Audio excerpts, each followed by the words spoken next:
Everyone welcome back to my channel. আবার একটা নতুন ব্লগের সাথে তোমাদেরকে ওয়েলকাম। আশা করি তোমরা ভালো আছো, আমিও খুব ভালো আছি। চলো আজকের ব্লগটা আমি এখান থেকে স্টার্ট করছি।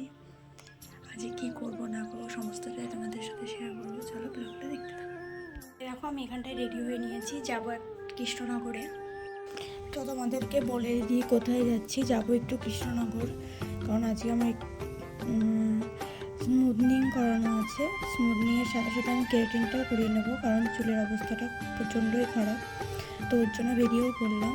দেখো এখানে বাস থেকে নেমে পড়েছি, হেঁটে হেঁটে যাচ্ছি। এত রোদ ছিল সেদিন কি বলবো, প্রচণ্ড রোদ ছিল।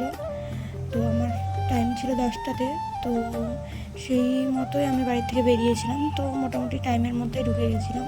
তো এখানটা হেঁটে হেঁটে যাচ্ছি, কারণ আমি যেখানে বাস থেকে নেমেছিলাম ওখান থেকে 5 মিনিট লাগে। তো চলো যাওয়া যাক, তোমরাও চলো আমার সাথে। এই দেখো বলতে না বলতে আমি চলেও এসেছি। আমি এসেছি কৃষ্ণনগর বিমলসে। তো আমি দেখো চলে এসেছি। তো তোমাদের জন্য একটু ঘুরে ঘুরে দেখাচ্ছিলাম।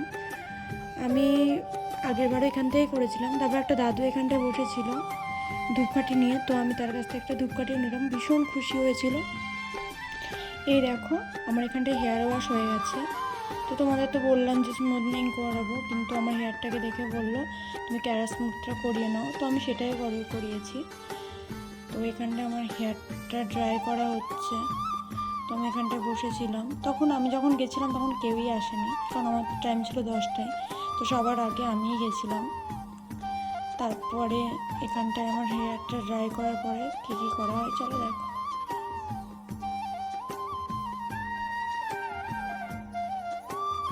এখানটা দেখো আমার হেয়ারটা এখানে ড্রাই করার পর আয়রন করে নেওয়া হচ্ছে। তারপর ক্রিম লাগিয়ে এখানটায় আমাকে ওয়েট করতে বলেছিল, তো আমি এখানটা ওয়েট করছিলাম। তারপরে আবার ড্রাই করে হচ্ছে, আয়রন করা হচ্ছে। চলো তোমরা দেখো ভিডিওটা, আশা করি তোমাদের খুব ভালো লাগবে। তো এখানটায় আমাদের হচ্ছে দুপুরের লাঞ্চটা এখান থেকেই দেওয়া হয়েছিল।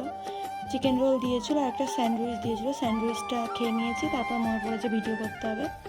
তো ভালো ছিল মোটামুটি। খাওয়া দাওয়ার পরে প্রায় লাস্ট ফিনিশিং। দেখো এটা করার পর আমি 1 ঘন্টা বসেছিলাম। দেখো ফাইনাল লুকটা কেমন হয়েছে বলো তো তোমরা সবাই। তারপরে গুটি গুটি পায়ে বাড়ির দিকে রওনা হলাম। আজকের ব্লগটা এই পর্যন্তই।